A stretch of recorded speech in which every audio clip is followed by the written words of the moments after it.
Dios les bendiga, soy el pastor Gilberto Gutiérrez de Iglesia Bautista Ores de México DF. Me da mucho gusto saludarlos en este domingo 3 de diciembre de 2017. Seguimos adelante con los devocionales llamados Los símbolos de la esperanza. Como ya hemos dicho, la Navidad es un evento histórico y además está rodeado de muchos símbolos. Algunos también son parte de la historia y otros son legendarios, pero muchos de ellos tienen una enseñanza, una moraleja encerrada que debemos descubrir. Los símbolos no son valiosos por sí mismos, sino por aquello a donde apuntan, aquello que nos recuerdan o aquello que nos enseñan. He aquí otro de esos símbolos, las piñatas.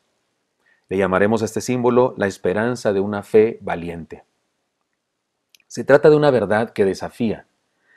El caso de las piñatas es un asunto muy mexicano y tradicional en la religión popular de nuestra patria. En su origen, fueron instrumentos educativos de los misioneros que vinieron junto con los conquistadores. Los elementos pedagógicos son insuperables, extraordinarios. Analicemos. Las primeras piñatas generalmente eran estrellas, como los dioses de nuestros antepasados. Adoraban al dios Sol, al dios Luna, eran adoradores de los astros y, por supuesto, si iban a seguir a Jesús, debían confrontar sus antiguas creencias.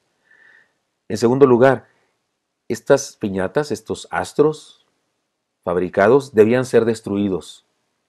Siempre que alguien acepta una nueva fe, si de verdad la acepta, debe darle la espalda a alguna otra de sus creencias, a sus creencias antiguas o a todas sus creencias antiguas.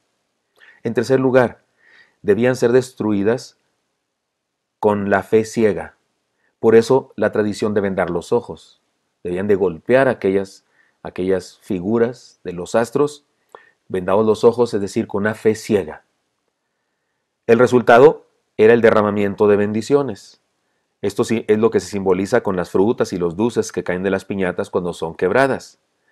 Y si seguimos con la analogía, podemos decir que además debía hacerse este acto en comunidad. Por eso se hacía y se hace en una fiesta en donde todos los que te observan romper la piñata te animan, te dicen por dónde tirar el golpe, por dónde está la piñata y te aplauden cuando finalmente la rompes. Tenemos que reconocer que como instrumento educativo fue un asunto extraordinario y la verdad que muy efectivo. Ahora, ¿cómo se relaciona esto con la enseñanza bíblica? En Segundo de Reyes 23:5, basada en las criaturas en vez de vivir la fe basada en el Creador. Dice la palabra del Señor, se los leo.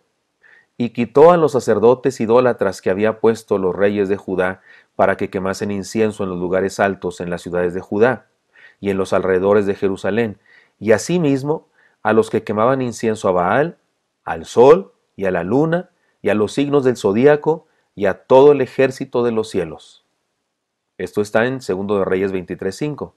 Nos habla de un rey bueno, que entre otras cosas, como misión de parte de Dios, destruyó la idolatría de los astros, destruyó la religión basada en la lectura de los cielos y los astros y la adoración de las criaturas en vez de la adoración al Creador. Y tengamos cuidado porque aquí se habla de los signos del zodíaco, que es algo que no agrada al Creador porque son creación de Dios. No tienen por qué decirnos ni el futuro, ni el presente, ni el pasado. Dios es más poderoso que cualquier cosa de las que Él ha creado. Por eso adorar lo que Dios ha creado, en vez de adorarlo a Él en forma personal, es algo absolutamente inadecuado. Ahora bien, independientemente de su origen, y me refiero a las piñatas, para nosotros pueden también ser educativas, puede ser una experiencia educativa. Nos enseña por lo menos lo siguiente. Para formar parte del nuevo reino que el niño de Belén vino a establecer, hay que darle la espalda a algo. No podemos seguir en lo mismo de siempre y pretender seguir al Redentor que vino a nacer entre nosotros en Belén en aquella primera Navidad, independientemente de la fecha que haya sido. Si vamos a seguirlo, es menester que le demos la espalda a algo, alguna de las cosas que son incorrectas, ideas, tradiciones, rituales o lo que sea. En segundo lugar, no podemos seguir a Jesús y al mundo, es decir, no podemos seguir a dos señores, así lo dijo el Señor Jesucristo cuando yo fue un adulto y predicó y dijo eso, ninguno puede servir a dos señores porque agradará a uno, agradará al otro, es decir, no puedes seguir al mundo y a Jesús. En tercer lugar, no podemos conservar nuestra religión contraria a la palabra y ser fieles a Dios. Si la palabra de Dios dice una cosa, debemos ser fieles a la palabra de Dios. Es la palabra de Jesús también. Jesús mismo es la palabra viviente. Si queremos seguirle a Jesús, a ese que nació en Belén, debemos destruir nuestros ídolos, cualquiera que estos sean. Y no me refiero a que agarremos un machete, un bat y empecemos a destruir, no sé, en algún lugar, alguna cosa. No, debemos respetar la propiedad privada, pero sí debemos destruirlo de nuestra vida, de nuestro corazón. Debemos quitarlo de nuestra vida, cualquier ídolo que tengamos por ahí. La fe, es decir, es un desafío a atrevernos a seguirle. Y es un desafío a seguirle en exclusividad, solo a Él. En el mundo moderno hay gente que practica el eclecticismo, ¿no? Tiene todas las ideas religiosas, usa todos los símbolos religiosos de todas las religiones, aunque estas se contradigan entre sí, pero los usa todos juntos, como por no dejar, por cualquiera que sea la verdad, pues ya lo tengo, pero no se puede, no podemos seguir todas las cosas juntas, no podemos seguir a todos los dioses juntos, porque además no hay muchos dioses, solo uno, el eterno Padre, que se humanó en Jesucristo, y a Él debemos seguir. Se requiere valor para dar un giro de 180 grados en nuestra vida, y eso es lo que nos pide Jesús, y curiosamente las piñatas nos hablan de eso. Darle la espalda al mal y atrevernos a seguirle es obtener la mejor recompensa de la vida, la gracia de Dios.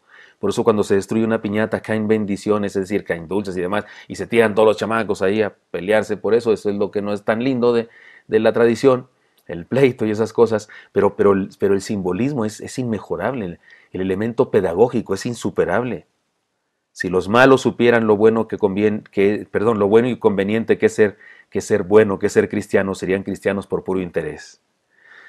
Ahora bien, no usemos las piñatas solo para competir, pelear u obtener dulces. Eso es demasiado poco. Aprendamos de esta tradición y vivamos la Navidad a plenitud. Yo recomendaría que si vamos a usar piñatas en esta Navidad, antes de romperlas, hablemos con los niños y les contemos la historia de la Navidad y les contemos lo que significa este asunto de romper una piñata. El Señor quiere que lo adoremos a Él, que lo sigamos a Él, que ese niño de Belén es el único que debe ser adorado y nadie más, y ninguna otra cosa creada por Dios debe ser adorada, solo Él. En el Evangelio de Juan se nos cuenta de una extraña tradición de la época del Señor Jesucristo. Leamos. Les voy a leer solamente una porción del pasaje. Después de estas cosas había una fiesta de los judíos y subió Jesús a Jerusalén. Y ahí en Jerusalén, cerca de la puerta de las ovejas, un estanque llamado en hebreo Betesda, el cual tiene 5 pórticos. En esto yacía una multitud de enfermos, ciegos, cojos y paralíticos que esperaban el movimiento del agua, porque un ángel descendía de tiempo en tiempo al estanque y agitaba el agua, y el que primero descendía antes al estanque, después del movimiento del agua, quedaba sano de cualquier enfermedad que tuviese. Y había ahí un hombre que hacía 38 años que estaba enfermo. Cuando Jesús lo vio acostado y supo que llevaba ya mucho tiempo así, le dijo: ¿Quieres ser sano? Señor, le respondió el enfermo, no tengo quien me meta en el estanque cuando se agite el agua, y entre tanto que yo voy, otro desciende antes que yo. Los eruditos nos ayudan a descubrir una cosa muy curiosa.